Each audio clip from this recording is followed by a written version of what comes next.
Welcome to the Artificiality podcast. I'm Dave. I'm Helen. Happy to have you here with us. This episode, we're here to talk about latest artificiality from Helen. Another paradox, this time explainability. Paradoxes seem to be becoming a pattern for you in terms of things you like writing about. Why is that? Well, I think that, a lot of the times when you talk to people about AI, there's always this comment that people sort of volunteer. It's ironic. It's ironic. And every time I hear it's ironic, I think, that's interesting. That means there's a paradox here. That means there's two conflicting ideas. And it's the resolving of the paradox that's so interesting. And I think that they are to be expected in AI. We are simultaneously designing machines to be like us and to not be like us. Like they're almost two ends of the spectrum. And as we go through that process of design and interaction with this different intelligence, we develop mental models of how we think about them, and how we think about ourselves ends up being this natural consequence, because we're constantly having something about ourselves reflected back to us. So I think that we find these things when we get involved with machines. We go, wow, that seems to be in conflict, or that seems to be a contradiction, and we just find these moments all the time where it's just ironic. So you think it's this sort of conflict of the mental model not matching the capability of what we can actually create with technology?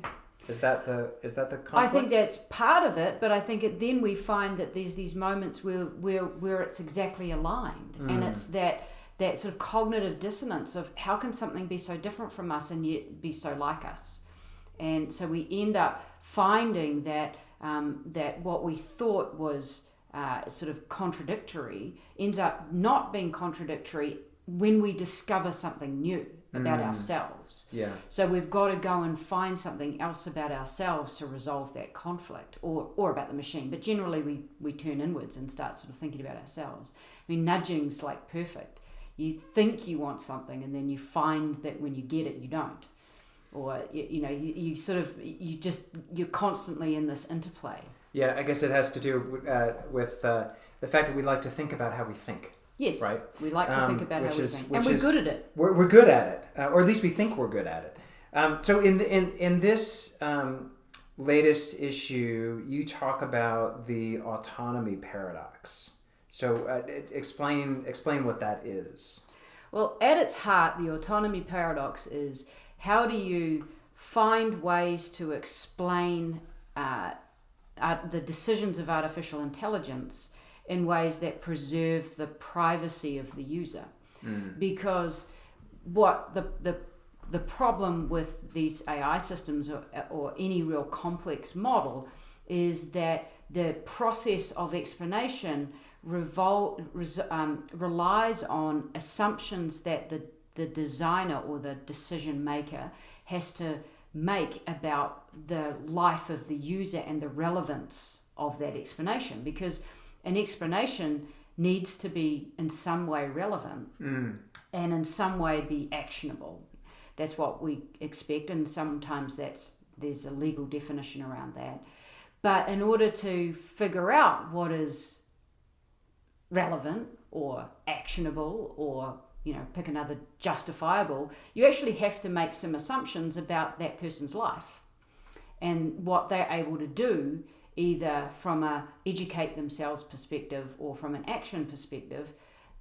You have to make assumptions about their life, and you don't know what their life is, so you can ask them more about their life, but that invades on their privacy, and you're trying to deliver an explanation without doing that. So you end up in this paradoxical situation where, in order to not invade their privacy, you can't provide the best explanation. You want to provide a better explanation, you have to get more data from them, but that also can influence the decision. So let's just run through an example, because these circular arguments can sound a little bit difficult. Say, for example, you're applying for credit, and you are denied credit on the basis of income or something like that. And and as the user, the decision subject, that your income isn't high enough and you need to move your income up, but you're not doing that because you would need to you'd need to go and get another job, but you know that you can't get another job because you've just had a new baby. That realistically you that's just not you just can't make that. You need that job to be stable and secure and life enhancing because you've just had this baby. And so if you're on the other end of making that explanation in a way that's useful to that person, like go and get a higher paid job, that's not a useful explanation because you can't do anything with it. So as the decision maker, you want to provide a more useful explanation. You're going to have to find out more data. So maybe the better way to get data is to be able to access that person's social network. And then the social network, it's pretty obvious they've just had a baby. And you go, oh, well, now I understand why that explanation wasn't useful to that person. But then that person who's just had the baby realizes that their social network, their online friendships or their online status is now something that's available and open to the person making the decision, the lender. So they have to adjust their social activity to compensate for the fact that they've now had this privacy invasion from the lender. And so it interferes with the facts. The facts of her life are that she's not going to change her job because she's just had a baby, but the explanation has now interfered with that ability to keep her status private and out of the realm of income and tenure of employment and other things that lenders look at, because they've looked at something that is privacy invasive, even though they might have been able to design a different explanation if they'd known that. Okay, so in the piece you asked a good question, which I wanted to ask again, which is there any way that giving up more information can be autonomy enhancing? So can you, essentially what I think you're asking here is, can an individual get more autonomy by offering up more information? Yeah, well, the answer is sometimes, and obviously it depends on the kind of what's at stake as well, because sometimes giving up more information, even though you get more autonomy, can be, dangerous or not dangerous. Sort of depends on the application. But one of this paper was kind of a legal paper, and the discovery is very much around sort of and talking about some of the legal definitions. So the interesting thing that that the researchers pulled out was this idea that there are plenty of times that we give up autonomy that we give up information for more autonomy, particularly when we're working with lawyers, and we give up an enormous amount of private information and we get back the ability to make a better decision. And what this points to is really quite a newer idea in AI, which is that the thing that makes that work in society is that lawyers have a fiduciary responsibility. They're legally obliged to act in your interest. And we don't have that in AI at all.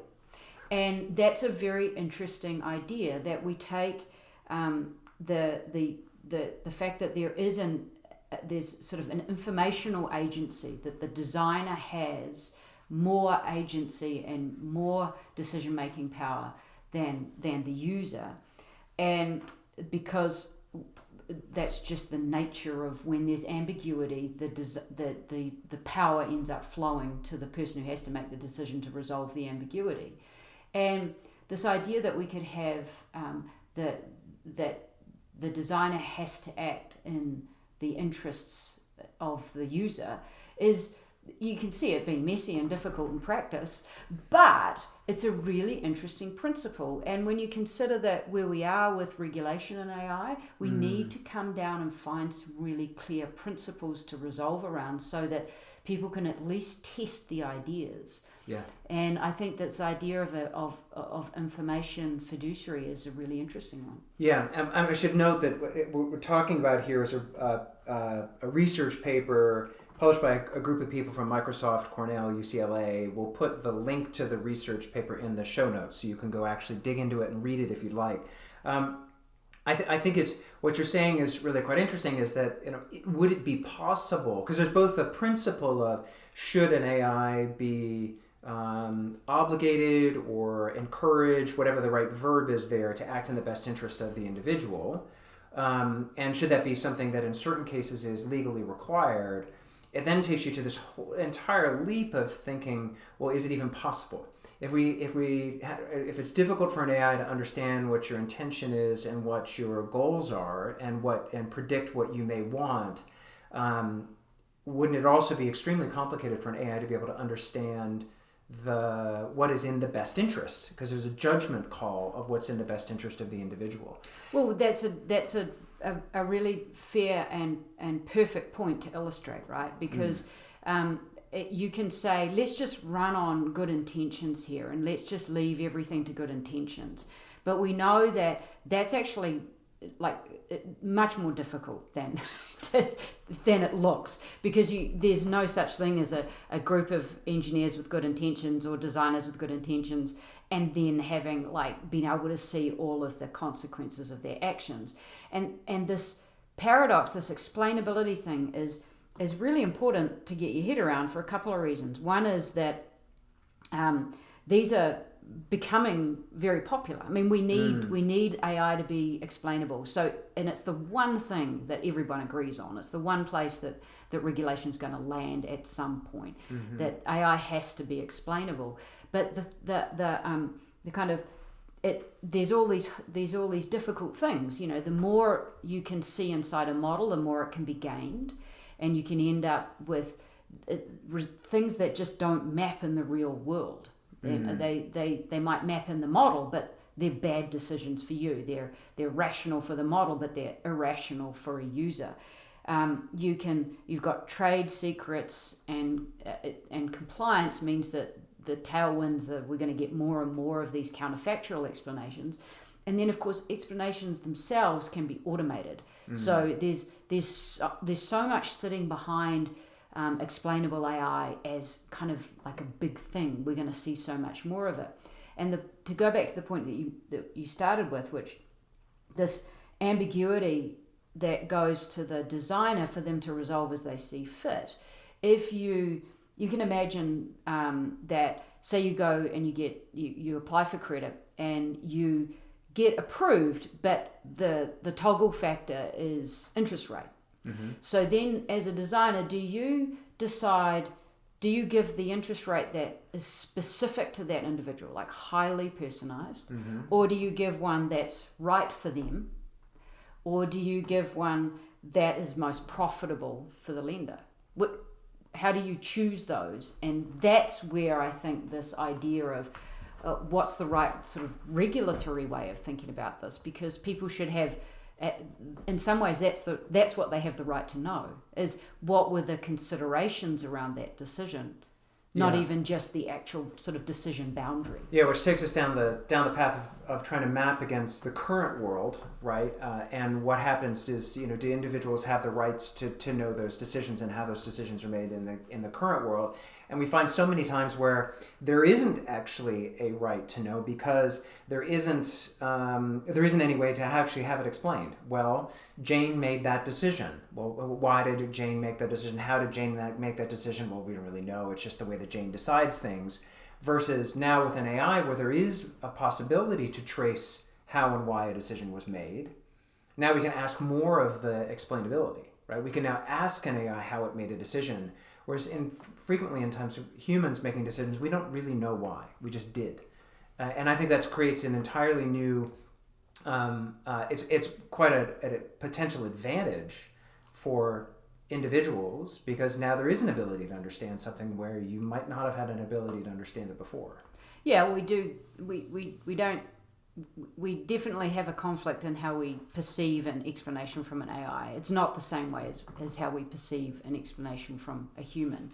But that's because I think we're just more conscious about the fact that a decision is being made about us, and we expect it to be explainable because we know there's math there. Yeah. Whereas with a human, we're sort of more open to it be a bit fungible. Yeah. I think from a design perspective, this is moving around a lot, but one of the things that sort of we should all ask ourselves is what ends up being useful to people is what's worked well for others in similar circumstances.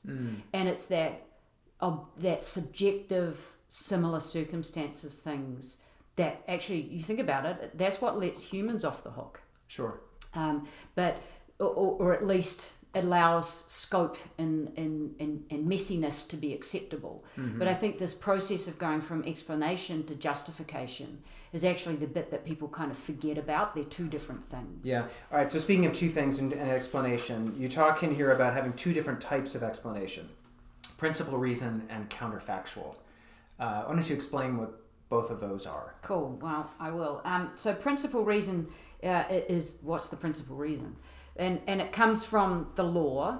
It's not a computer science definition, so you don't expect it to be really highly kind of you can't do anything with it. It's not really actionable. It's meant to be there as education. You don't get and that's the one you get when you denied credit or something.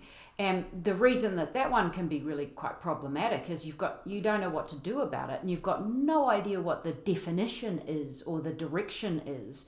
So you could say you get denied credit because the algorithm is the most proximate decision boundary, if you like, is that you haven't got enough income.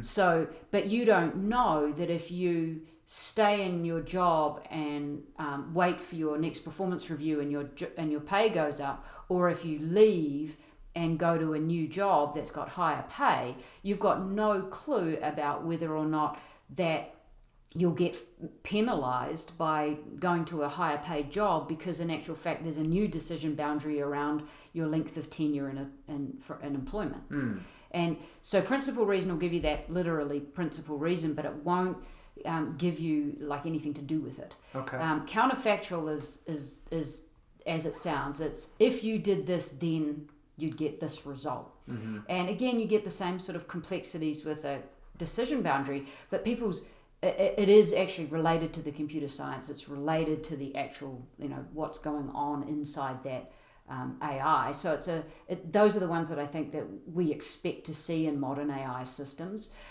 What's interesting about them is they feel more like a promise now. Because it's like, okay, well, if I go and do this, will I get what you promised me? So I haven't really talked to any designers who have got to that point yet, where they've started to think about how do you design for a promise, but it'll come. Yeah. So I think you finish the piece with talking about two different ways, two different approaches to deal with this autonomy paradox. One is making more interactive UX for the users, so the subjects, or the decision subjects, and one is to make more interactive UX for the designers, the decision makers. So walk through those two. So if you make it for the users, then people can play around, they can see what they would be able to do and change. Of course, the downside of that is that if you put too much out there, that someone can back engineer your model and figure out what's going on. And so from an IP perspective, that's a bit problematic. And there's plenty of times that you would never do that. But you can also think about it the other way around, which is to give more tools to the designers so that designers can understand what types of privacy invasions they would necessarily be able to avoid, but still get good information back from people. I mean, the only way to really understand what has worked well for others in similar circumstances is to be able, as a designer, to understand the different ways that you would consider someone's circumstances to be similar, and then figure out what has worked well for them. If that's your design kind of envelope, then you need tools to discover that. So again, that's less explored. There's not a lot of examples of where designers get to actually understand how their model is working on different groups. That's still really new. I mean, we call that those tools have been developed in terms of debiasing, but they haven't really been developed in terms of discovery for designers. And we see this in prototyping, right? It's one of the really difficult things about AI design is to get ahead of the prototyping. Everything has to be. It's just there's so much guesswork. Yeah, I find it really interesting the way that you describe it as making more interactive UX for the designer. So it's not just at the data science level, right? Where running a model and seeing what new inputs change and what the outputs are, right? And it's more what you're implying there with in terms of interactive UX is more the idea of what user experience am I creating for the individual if they're coming into an application and they're entering in some information, to be able to say, well, what if I put in something about asking them a question about a preference? Okay, so then how would that flow through to the result that they got? Or what would happen if I, in addition to gathering data off of the website, I also tag it to something that's in an email chain or something else, right? So you get the ability at that UX design level to start to play with what that interaction is and what the value of the prediction coming back would be. That's really fascinating. And in the most of the worlds, when you're creating an application, as a designer, you have that real-time ability. You're adding a button or not adding a button. You're changing the flow. You're changing the rules of how something actually operates, what page someone bounces to after they click whatever it is. But you're not. That's much easier to do because you're not relying on connecting to a complex model on the back end and seeing how that data would flow through. That's really, could be very powerful, but you can see how it could be really challenging to create that. Yeah, well, I think, a lot of these, we find this when we're talking about AI regulation and in lots of different ways. It's easy to jump to this idea that you need to have this perfect reproduction of the entire system. Yeah. And in actual fact, that's not true. You only need to have you need to have subsets, or they can be perfectly offline, or they can be small evaluations that are only done periodically. But even that's enough to provide a lot of insight. And I think that there's a little bit of getting people to step back and say, okay, so what are we really trying to do here? What's our real intent? And once you realize that this doesn't actually have to be perfect, even a small contribution to understanding like a different pattern in the way that model works, it can be quite revealing and be really value adding. Yeah. And it also means that because think of one of the other really big headwinds that we see in this is that if you're inside a company and you're an AI, you're working in these AI models, and you go and you test and you look at them and you look at the behavior of them, and you find a behavior that you're uncomfortable with because it's discriminatory or what have you, you've now created like a really big problem for yourself, because you can't sit on that knowledge and do nothing about it. Sure. So a lot of people aren't doing the work they should do. But if you can at least start in some place while we all kind of catch up with some of these new ideas, I think that even just things that enable some of the stuff to start, I think is really valuable. That's awesome. All right, so I think we need to jump to one other separate story for the week because it's worth bringing out. So at the bottom of each of the Artificiality newsletters, you have a list of other interesting things that have happened in the week. The one that stands out as the most interesting thing to me is Clearview. So Clearview, companies gotten themselves into a whole host of problems by scraping the world and taking facial data from social networks and then providing that facial information to police departments and other people all over the world. It created quite a storm a few weeks ago, right? Yeah, I think the New York Times broke the story in January. Yeah, and then now it comes out that the company has been hacked, and that the company's client list was stolen, which is fascinating because we knew that there were the Justice Department and police departments and so forth, but we didn't know companies like, at least I don't think we knew that companies like Macy's, Walmart, the NBA, like suddenly this becomes a much bigger story, and then they then start talking about new products. Yeah, this is like extraordinary. Yeah. So it's only been released this week. It'll be on in the news. The link will be we can put it in the show notes. But BuzzFeed broke the story that they're now working on security cameras through a related company called Insight Camera that it doesn't look like it's Clearview, but BuzzFeed figured out through some jiggery pokery that it actually is Clearview's product, and they're piloting this with a range of real estate and retail companies, as well as various other government arrangements. And it's the most extraordinary story. They're developing a security camera that automatically is providing facial recognition. It almost feels like this company is almost designed to create regulation around facial recognition, right? So, talk about inviting it. You're inviting it. I mean, the big platforms have been sitting there, been skating around it. Amazon with Ring, etc. They're trying to figure out, how do we have cameras? How do we gather data? How do we have enormous databases of people's faces and not get ourselves in trouble and not create a whole bunch of regulatory structures around this? And then Clearview walks in just like a bull in a china shop, basically banging against everything, it feels like. And it's just, you can't help but say, well, this is obviously going to now need to be regulated. Because it's not just the big platforms that you can hope to, that have the ability to build these systems. But now, and any small company essentially could create these systems that then become huge problems. Yeah, well, I mean, both of us have worked in highly regulated environments, and we know that the rule of the game is everyone games up to the point of regulatory intervention. And I think that Clearview AI has really demarked exactly where regulatory intervention is. And it is on this collection of facial recognition and this building of capability in a way that is just entirely undemocratic, that no one's getting a say over this, and it's a unique biometric for all of us. Yeah. Well, that's awesome. Thank you so much. This has been great. Thank you for joining us on the Artificiality podcast. We'll be back again in a week.